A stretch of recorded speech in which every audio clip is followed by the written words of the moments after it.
Selamat datang di Kursus 2021. Ketika kursus ku ikuti, disitulah IPK ku akan meninggi.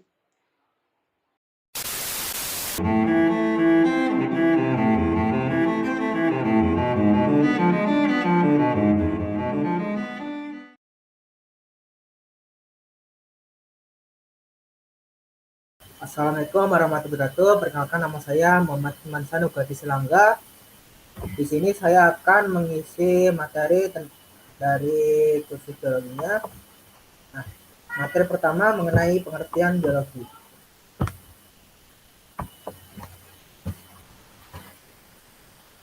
Menurut bahasa, uh, biologi berasal dari bahasa Yunani yang yaitu bios yang berarti hidup dan logos yang berarti ilmu.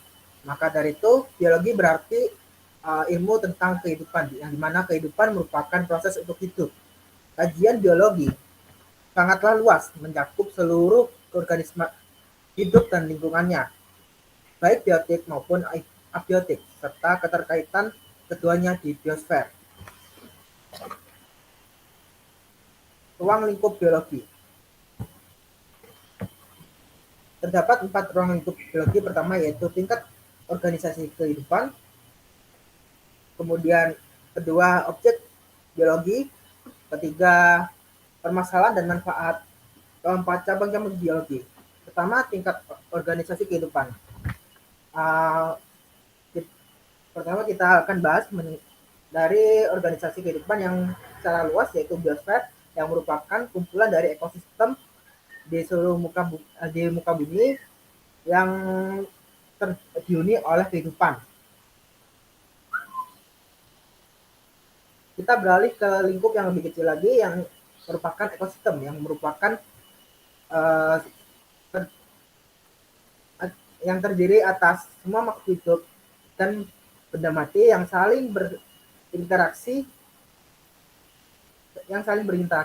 Kemudian kita beralih ke lingkup komunitas, yang merupakan seluruh organisme yang menghuni suatu ekosistem tertentu.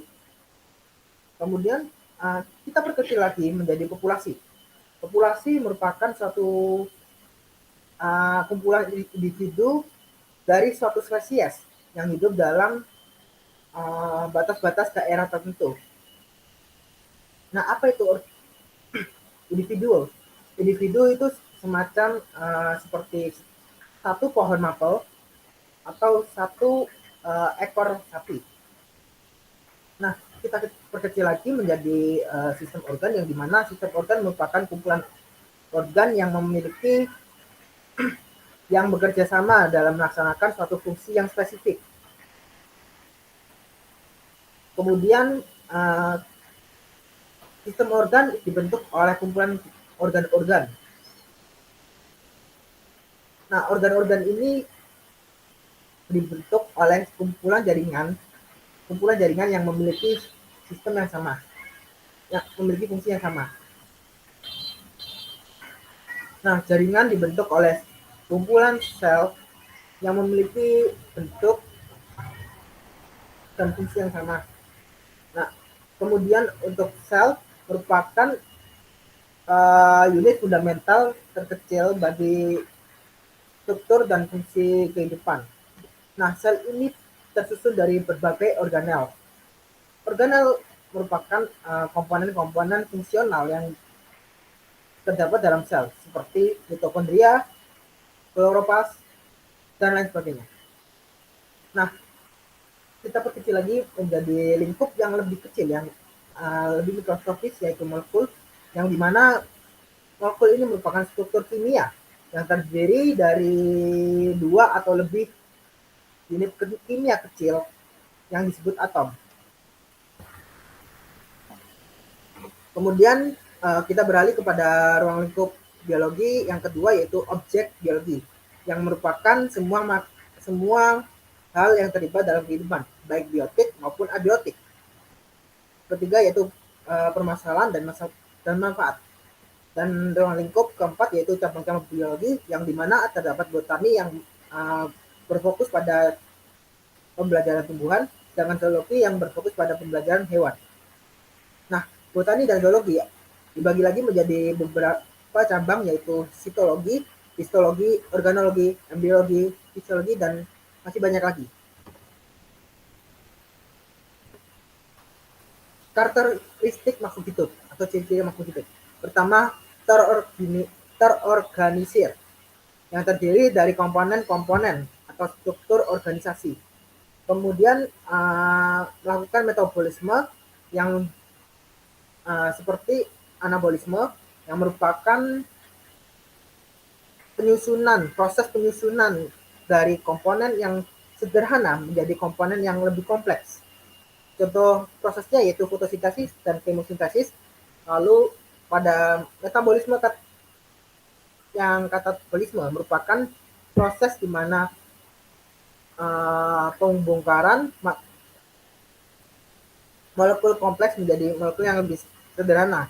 Contohnya yaitu respirasi dan fermentasi. Ketiga yaitu reproduksi. Reproduksi berguna untuk pelestarian dari spesies tersebut. Keempat yaitu peka terhadap rangsangan. Contohnya tanaman akan membelok ke arah cahaya, lalu ada mimosa pudica yang menutup ketika daun-daunnya disentuh. Kelima yaitu adaptasi. Adaptasi dibagi menjadi 3 yaitu fisiologi, tingkah laku, dan morfologi. Metode ilmiah. Metode ilmiah prosesnya pertama yaitu kita melakukan pengamatan secara cermat. Sebagai contoh, kita mengambil tentang teori biogenesis yang dimana pengamatannya kita mengamati makhluk hidup seperti burung dan monyet memiliki induk. Namun lalat seolah-olah muncul secara spontan dari daging yang membusuk. Kedua yaitu rumusan masalah. Setelah kita melakukan pengamatan, kita merumuskan masalah. Apakah makhluk hidup muncul secara spontan atau berasal dari makhluk hidup lainnya? Kemudian kita mengajukan sebuah hipotesis yang dimana makhluk hidup hanya berasal dari makhluk hidup yang sebelumnya, dari biogenesis. Kemudian setelah diajukannya hipotesis, kita buat ramalan yang akan diuji. Misalnya lalat berasal dari lalat sebelumnya, dia tidak muncul secara spontan. Kemudian setelah memiliki ramalan yang akan kita uji, maka kita buat serangkaian percobaan. Misalnya 2 set tabung percobaan yang berisi daging busuk, yang satu ditutup dengan kain kasa, sedangkan yang satu dibiarkan terbuka. Setelah percobaan selesai, maka kita akan menarik kesimpulan. Seandainya hasil percobaan pada tabung yang tersegel tidak ada lalat, sedangkan yang tidak tersegel terdapat lalat, maka hasil menunjang hipotesis. Kemudian kita akan menguji melakukan percobaan ulang untuk menguji kesimpulan tersebut. Jika hasilnya masih sama, maka kesimpulan yang diperoleh dapat diajukan menjadi teori. Konsep biologi di pertanian.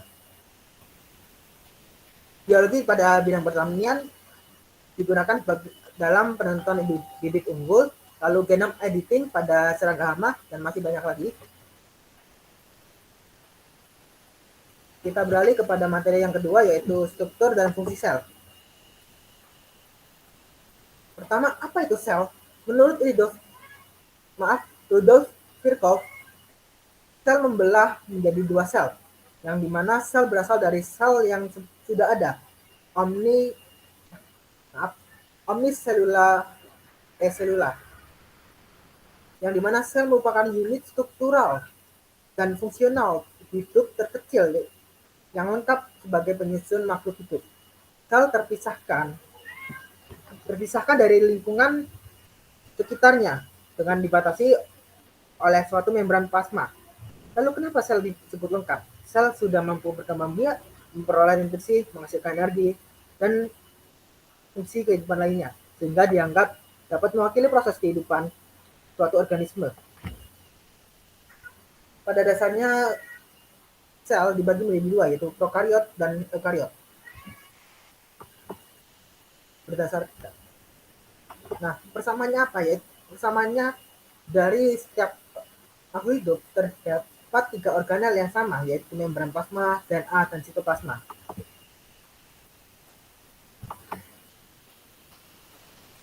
Membran plasma ini yaitu organel terluar yang berfungsi melindungi bagian dalam sel sehingga aktivitas sel dapat berjalan terlepas dari peristiwa yang mungkin terjadi di luar sel. Membran plasma tidak sepenuhnya mengisolasi interior sel, namun zat masih dapat bergerak melintasi membran. Kemudian DNA. DNA merupakan kode genetik di dalam sel yang menjadi faktor dasar pewarisan sifat. Satu segmen DNA yang mengandung protein mengandung semua informasi genetik yang dimilikinya. Kemudian sitoplasma. Sitoplasma merupakan cairan kental di dalam membran plasma yang menopang banyak organel penting seperti mitokondria, retikulum endoplasma, lisosom, dan peroksisom. Lalu apa perbedaannya antara eukariotik dan prokariotik? Perbedaannya terdapat pada membran nukleus. Pada prokariotik tidak terdapat membran nukleus, padahal di eukariotik terdapat membran nukleus yang berfungsi sebagai pelindung inti sel sekaligus pemisah antara organel lainnya. Membran nukleus memiliki celah kecil yang menjadi tempat keluar masuknya molekul.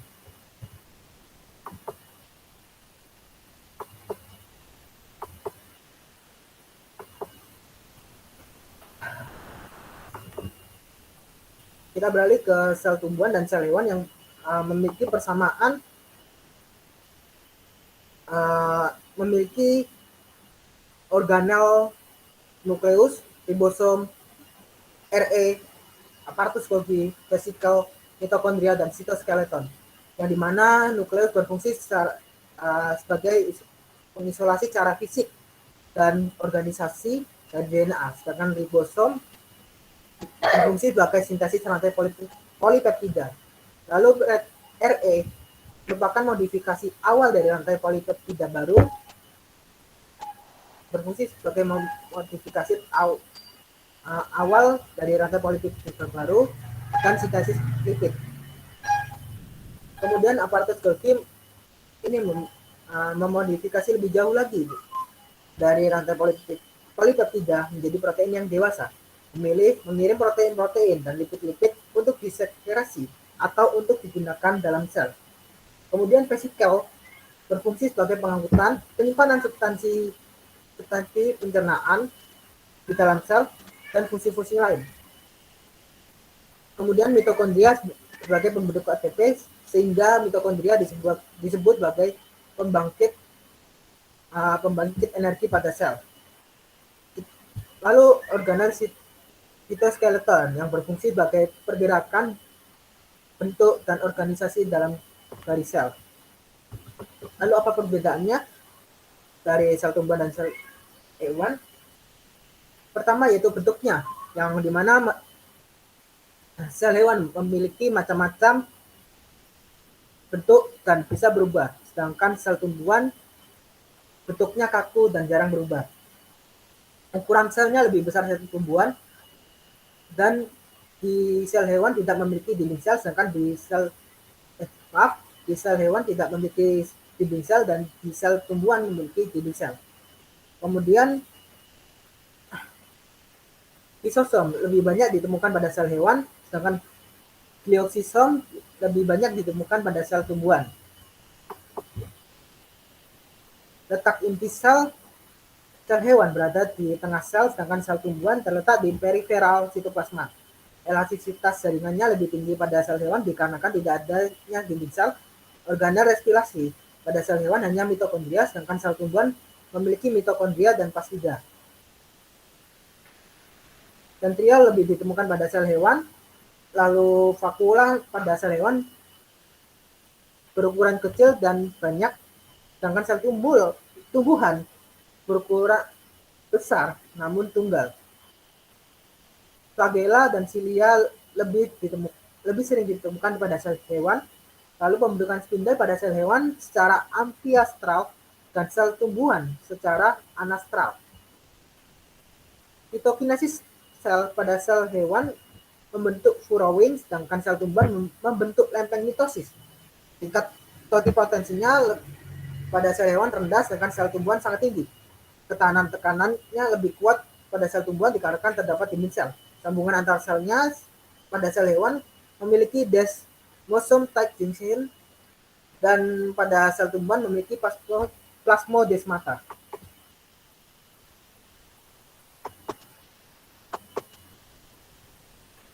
Lalu organel sel. Pertama yaitu ribosom yang merupakan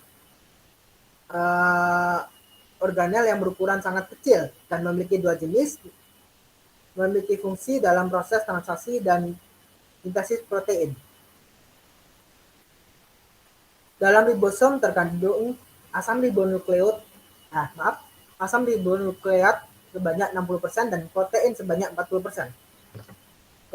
Kemudian pada nukleus merupakan organel yang memiliki peranan penting, berfungsi utama sebagai dalam proses pembelahan untuk memenuhi metabolisme pada tumbuhan. Lalu aparatus Golgi yang berbentuk beriku seperti RE, namun pada badan Golgi berada pada bagian membran yang ada di kantong. Fungsi utamanya sebagai pembuat zat kimia yang ada pada sel dan penyimpanan cadangan protein dalam sel. Kemudian vakuola, organel yang berfungsi sebagai lokasi penyimpanan, dan pada sel tumbuhan organel ini berukuran besar. Selain itu, vakuola memiliki fungsi utama dalam menstabilkan tingkat pH, mengatur tekanan dalam sel, dan memisahkan sisa zat metabolisme.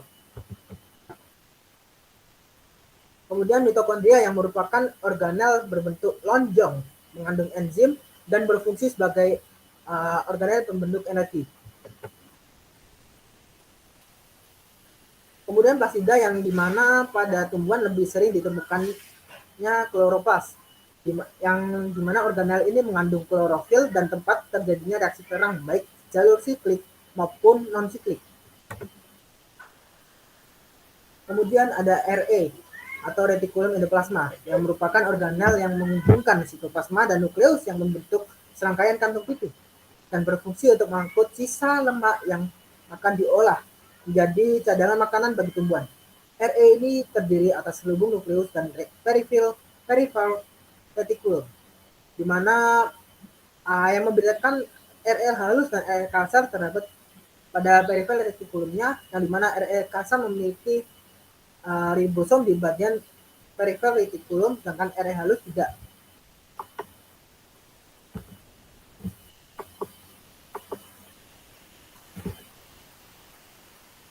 RE halus memiliki fungsi beragam tergantung dengan jenis selnya, yang dimana ada yang memiliki fungsi metabolisme karbohidrat, ada yang memiliki fungsi pengaturan ion kalsium, dan masih banyak lagi. RE halus ini berbentuk seperti tubular yang saling berhubungan dan dapat meluas ke pinggiran sel. Nah, RE kasar ini fungsinya lebih berfokus pada sintesis protein.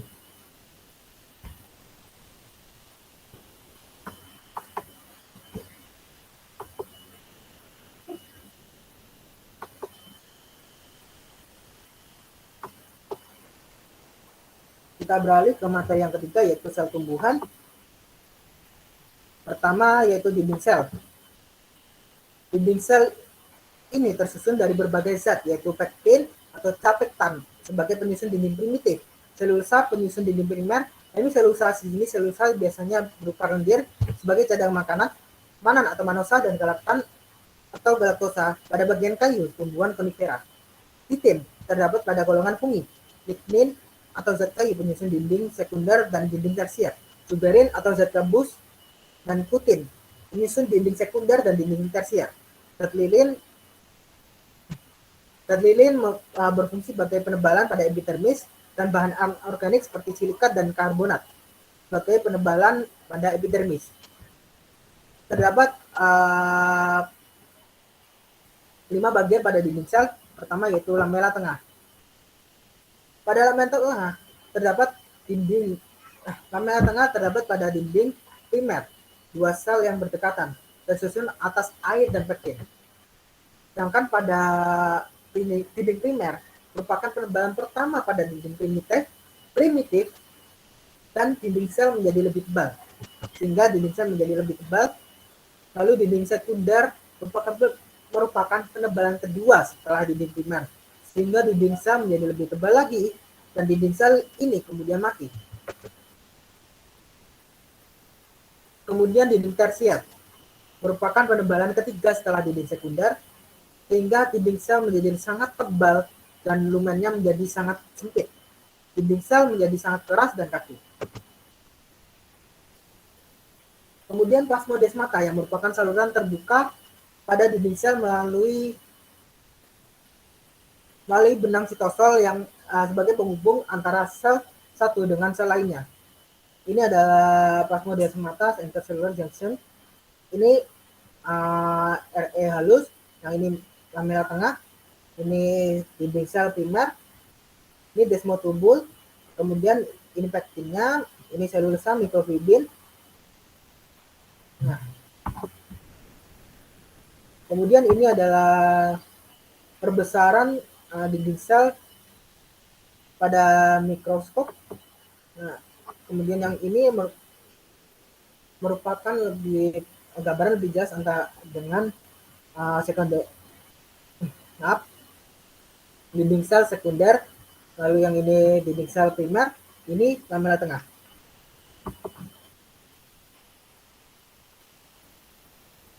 Bisa dilihat ini di sini plasmodesmatanya berupa benang seperti benang yang menghubungkan sel satu dengan sel lainnya.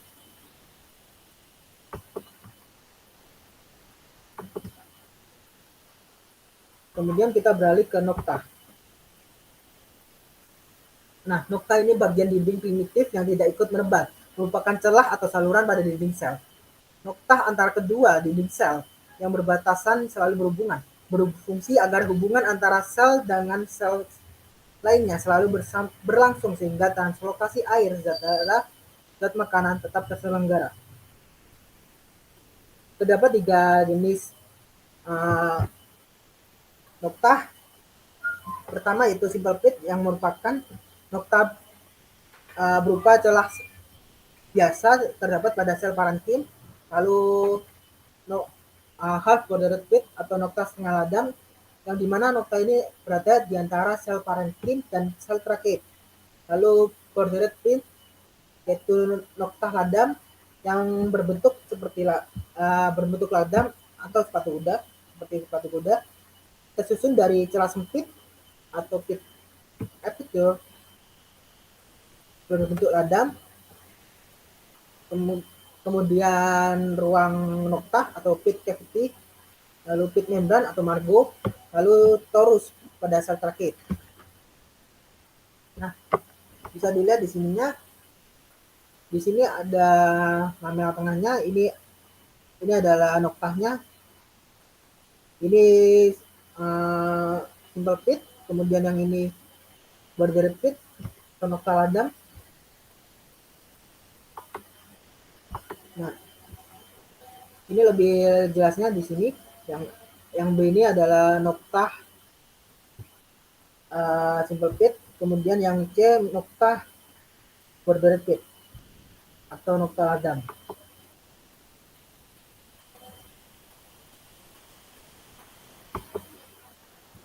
Setelah dari nokta kita beralih ke plastida, yang dimana plastida ini merupakan organel yang hanya dimiliki oleh tumbuhan. Struktur plastida tersusun atas membran plastida, dua rangkap, memiliki stroma, grana, lamela, intergrana, dan tilakoid.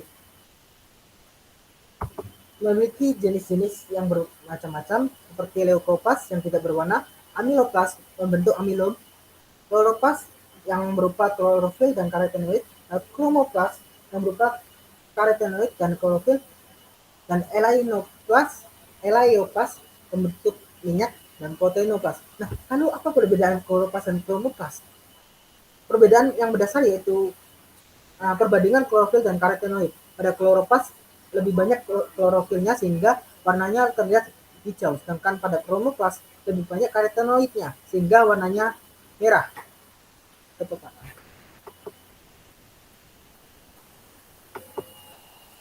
Setelah itu kita beralih ke vakuola, yang dimana vakuola ini berukuran besar pada tanaman, kemudian berbentuk seperti bola berisi cairan dan molekul di dalam sel, menyimpan air dan mempertahankan tekanan turgor, lalu menyimpan sisa metabolisme dan nutrisi.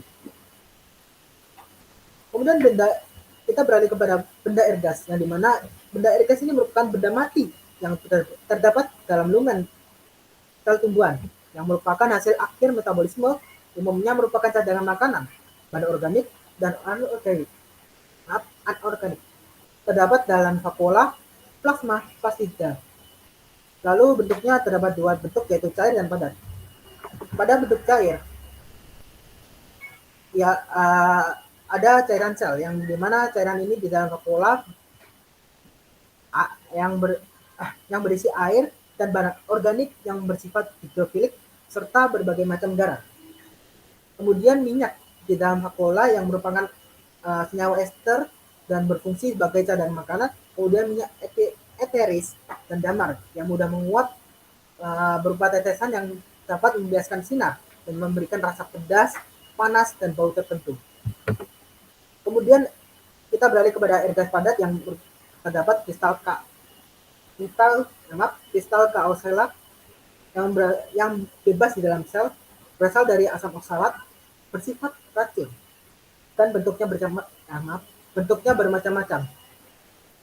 Kemudian kristal anorganik berupa kristal karbonat sistolit, memiliki susunan kristal spirokristal.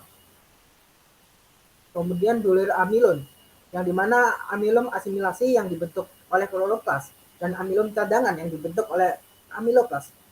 Nah, bulir amilom ini memiliki hilus atau initial dan lamen, memiliki struktur polisakarida. Kemudian bulir protein atau aleuron. Nah, ini merupakan protein cadangan makanan dibentuk oleh proteinoplas atau pengendapan oleh vakuola, tersusun dari berbagai zat seperti protein amor, kristaloid, dan globoid, dan dapat berupa globulin.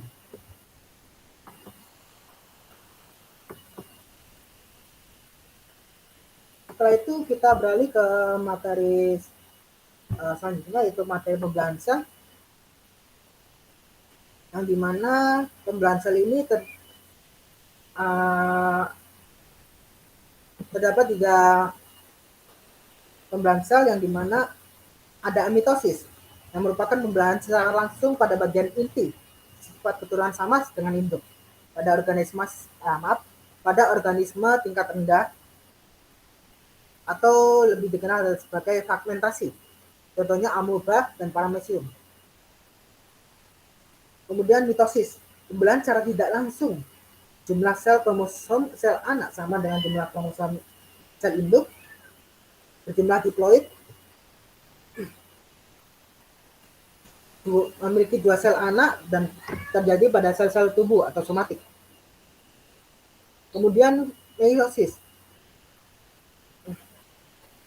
pembelahan secara tidak langsung, terjadi pengurangan jumlah kromosom sehingga meiosis disebut sebagai pembelahan reduksi. Sel anakannya bersifat haploid, memiliki 4 sel anak, terjadi pada sel-sel gonad atau sel kelamin saat organisme tersebut sudah dewasa. Kemudian terdapat genetik, yaitu di mana genetik merupakan substansi pembawa materi genetik yang diwariskan dari induk kepada keturunannya. Materi genetik tersebut meliputi DNA atau deoksiribonukleik acid dan RNA atau ribonukleik acid.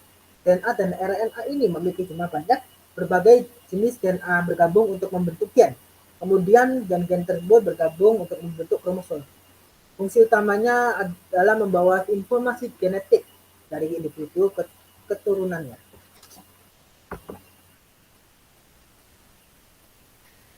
Kemudian kita beralih ke mitosis.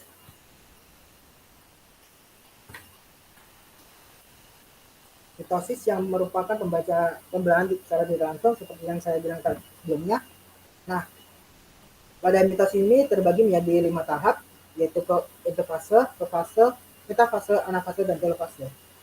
Pada interfase terdapat terbagi lagi menjadi 3 tahap, yaitu growth 1, yang dimana fase ini sel-sel belum mengadakan replikasi DNA sehingga masih berjumlah satu salinan dan diploid. Kemudian fase sintesis atau fase F. Pada fase ini DNA dalam inti mengalami replikasi sehingga menghasilkan 2 salinan DNA dan bersifat diploid. Kemudian fase growth 2. Pada fase ini replikasi DNA telah selesai dan sel bersiap-siap untuk mengadakan pembelahan.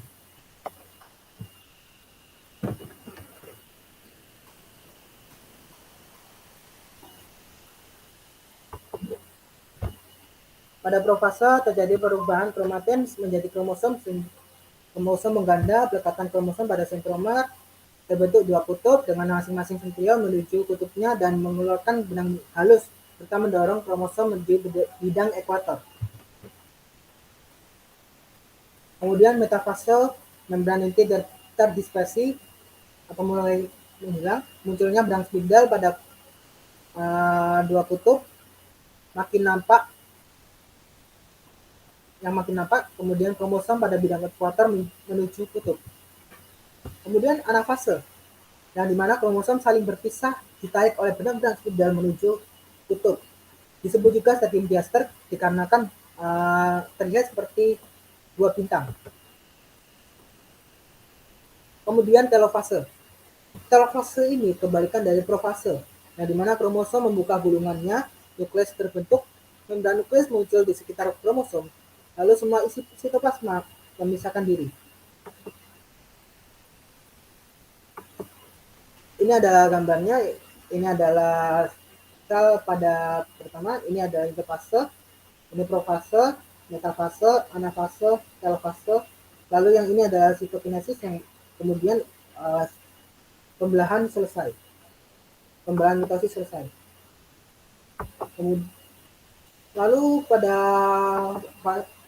pembelahan meiosis dibagi menjadi 2, yaitu meiosis 1 dan meiosis 2. Nah, pembelahan meiosis ini disebut juga pembelahan defektif dikarenakan terdapatnya pengurangan kromosom yang bersifat diploid menjadi haploid. Pada meiosis 1 dibagi menjadi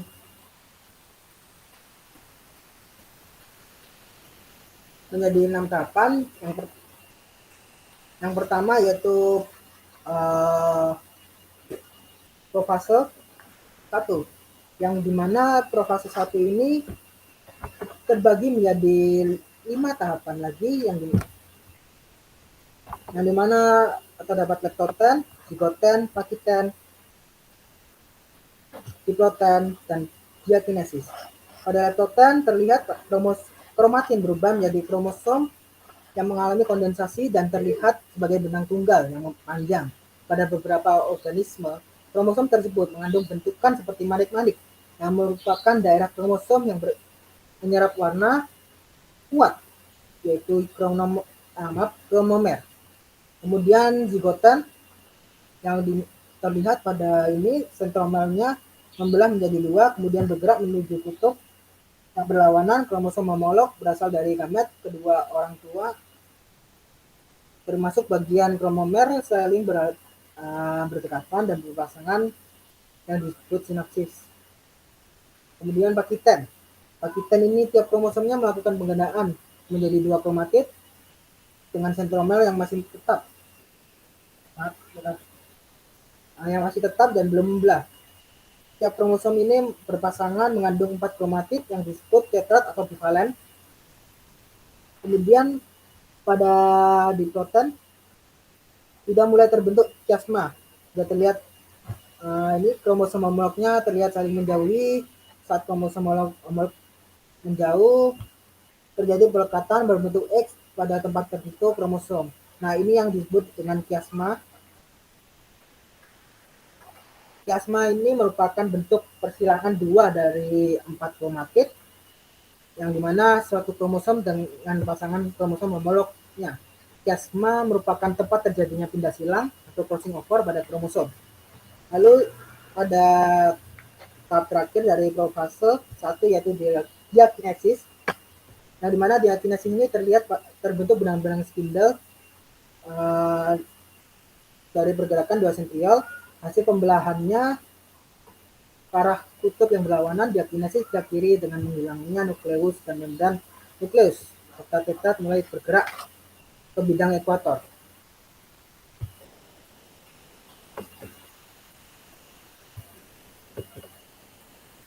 Kemudian maaf. Nah, kemudian pada metafase heterokromosom berbaris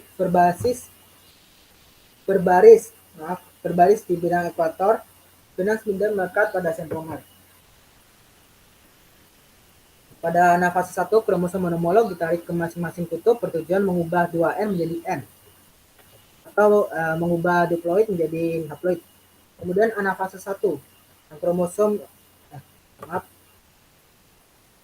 Kemudian telofase 1 yang kromosom telah mencapai kutub. Lalu dilanjutkan dengan sitokinasi 1 yang terjadi pembelahan sel menghasilkan 2 sel anakan haploid. Kemudian ada interkinesis yang dimana interkinesis ini berada di antara meiosis 1 dan meiosis 2, tidak terjadi replikasi DNA, kromosom masih berisi kromatid, sehingga dilakukannya meiosis kedua, yang dimana meiosis kedua ini prosesnya mirip dengan mitosis. Mitosis dengan prosesnya yaitu kromat 2. Ini profase 2, kromatid kembaran masih melekat pada tiap sentromer kromosom. Nah, tahap ini kadang terjadi dalam waktu singkat karena diikuti tahapan berikutnya. Lalu metafase 2. Yang tiap kromosomnya metafase 2 ini, yang tiap kromosomnya berisi 2 kromatid merentang pada bidang ekuator, bidang pembelahan ini. Terbentuk benang-benang spindle, bisa dilihat seperti benang halus ini, satu ujungnya melekat pada sentromer dan satu ujungnya melekat membentang menuju kutub pembelahan. Kemudian anafase. Nah, anafase ini benang spindle mulai menarik kromatid ke kutub pembelahan yang berlawan dengan tersebut. Akibatnya kromosom memisahkan kedua kromatidnya dan bergerak menuju ke kutub yang berbeda. Kromatid yang terpisah ini disebut kromosom. Lalu telofase 2, yang dimana kromatid atau bisa disebut kromosom telah mencapai kutub pembelahan. Hasil total dari tahap ini adalah terbentuk 4 inti. Setiap inti mengandung sepasang kromosom haploid dan satu salinan DNA. Kemudian sitokinesis 2, yaitu tiap inti mulai dipisahkan oleh sekat sel dan akhirnya menghasilkan 4 kembar haploid.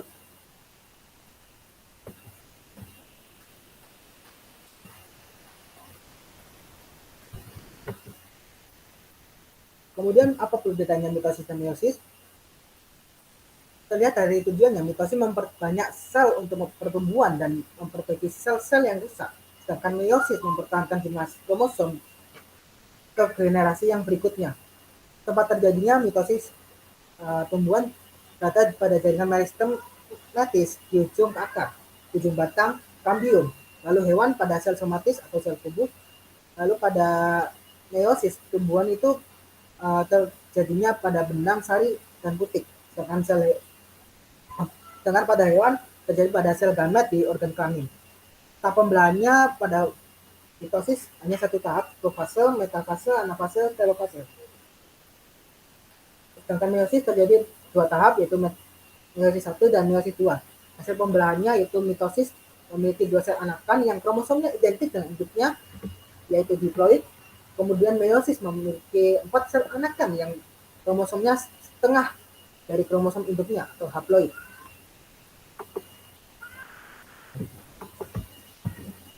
Kemudian kita beralih ke materi genetik, yang dimana bisa terlihat dari sini bahwa ini kromosom, ini lengan pendek, lalu ini lengan panjang, Ini sentromer di bagian tengah, DNA terkirim di sini memiliki 2 kromatid.